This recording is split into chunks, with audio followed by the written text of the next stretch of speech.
দীর্ঘ ১৪ বছর পর বৃহস্পতিবার থেকে ঢাকা-করাচি রুটে সরাসরি ফ্লাইট চালু করতে যাচ্ছে বিমান বাংলাদেশ এয়ারলাইন্স।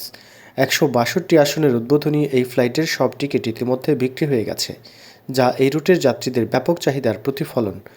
বুধবার বিমানের জনসংযোগ বিভাগের মহাব্যবস্থাপক বশরা ইসলাম বলেন, প্রথম ফ্লাইটটি সম্পূর্ণ বুকড, দ্বিতীয় ফ্লাইটের অধিকাংশ টিকিটও ইতিমধ্যে বিক্রি হয়ে গেছে।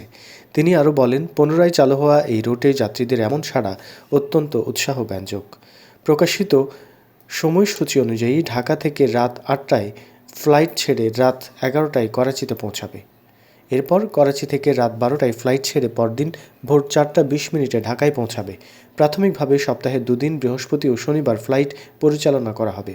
বিমান বাংলাদেশ এয়ারলাইন্সের তথ্য অনুযায়ী ঢাকা করাচি সার্ভিসটি ২৯ জানুয়ারি থেকে ৩০ মার্চ পর্যন্ত পরীক্ষামূলকভাবে পরিচালনা করা হবে।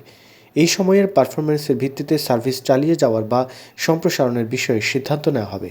বিমান জানায়, পাকিস্তান সিভিল এভিয়েশন অথরিটি নির্দিষ্ট করিডোর দিয়ে দেশটির আকাশসীমা ব্যবহারের অনুমতি সহ এই রুটে ফ্লাইট পরিচালনার জন্য প্রয়োজনীয় সব অনুমোদন দিয়েছে।